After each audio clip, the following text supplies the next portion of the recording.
પંચમહાલ જિલ્લાના કાલોલ નજીકથી પસાર થતા દિલ્હી મુંબઈ એક્સપ્રેસ વે પર એક ગોઝારા સર્જાતા હાહાકાર મચી ગયો હતો.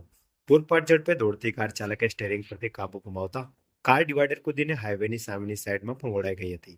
આ અકસ્માત એટલો ભયાનક હતો કે કારમાં સવાર 5માંથી 4 લોકોના ઘટના સ્થળે જ મોત નીપજ્યા હતા, જ્યારે એક વ્યક્તિનો આબાદ બચાવ થયો છે.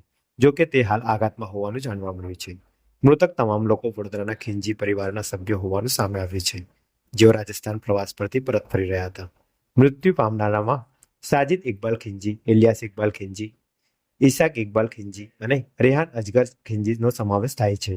અકસ્માતની જાણ થતાં જ પોલીસ કાફલો તથા સ્થાનિક લોકો ઘટના સ્થળે દોડી આવ્યા હતા અને રાહત બચાવ કામગીરી હાથ ધરી હતી. પોલીસે મૃતદેહોને કાલોલ રેફરલ હોસ્પિટલ ખાતે પોસ્ટમોર્ટમ માટે ખસેડ્યા હતા. હોસ્પિટલ પરિસરમાં પરિવારજનોના આક્રમણથી ગમગીની છવાઈ ગઈ હતી. એક સાથે ઘરના 4 સભ્યો ગુમાવતા ખિંજી પરિવાર પર શોકનો પહાડ તૂટી પડ્યો છે. સમગ્ર વડોદરા શહેરમાં પણ આ દુર્ઘટનાને પગલે શોકની લાગણી ફેલાઈ ગઈ છે. પંચમહાલ પોલીસ અકસ્માતનો ગુનો નોંધી વધુ તપાસ હાથ ધરી છે.